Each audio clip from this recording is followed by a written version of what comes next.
So first of all, in order for you to overcome fear, you need to understand where it comes from. Fear comes from a primitive part of the brain known as the amygdala, but I'm going to be referring to that amygdala in this video as the lizard brain. The function of the lizard brain is to keep you safe.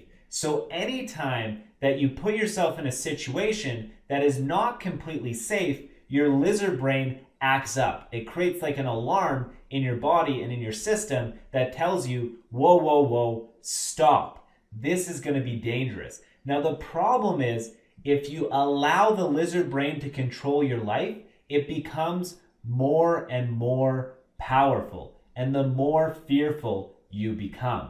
A good rule of thumb is that anytime the lizard brain is acting up, that means that you're about to do something that would actually create growth.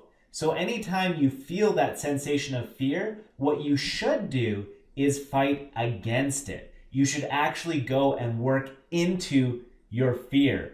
Because if you cower and you retreat because of your fear, you're only going to make that fear stronger.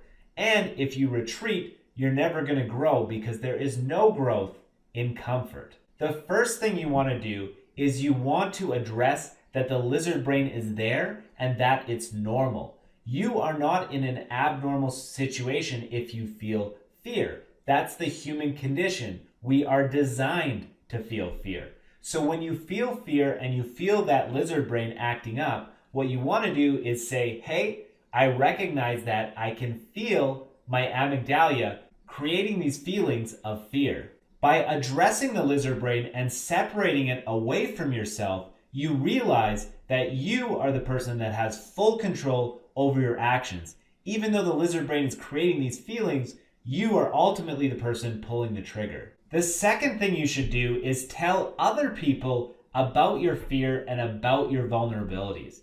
Now, you may think that this is actually counterproductive, that if you're scared of these things, especially if it's like a social concern, that you're scared of other people seeing you in a certain way, that you would think that by sharing these things, that would make you even more scared. But in reality, the results are actually the exact opposite. Now, a really famous, the most famous shame and vulnerability researcher is a woman by the name of Brené Brown. She actually created an awesome TED Talk that you should totally watch.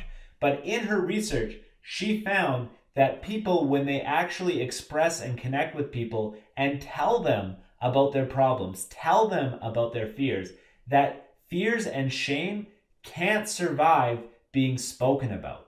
So when you actually get it out of your system, you're going to make it a lot easier to overcome and defeat your fears and vulnerabilities. So the first thing is to tell yourself that this is a biological response and it's completely normal. The second thing is to tell other people and get it off your chest and share it with people that you trust that you're having these fears. Now, a final bonus tip that I'm going to give to you is something that Brené Brown and Anthony Robbins have talked about on numerous occasions, which is that it's really almost impossible for your brain to multitask.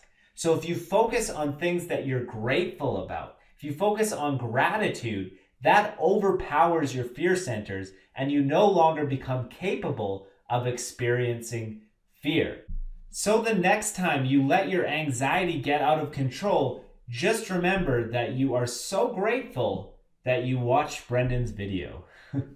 So as always, thank you for watching my video, guys. And if you want to see a lot more videos that share my knowledge, make sure that you check out my YouTube channel. If you like this video, give it a like. If you disliked it, give it a dislike. I use your feedback to create future videos. So it's really important to me that I know what you think. So as always, thank you, and I will see you in the next one.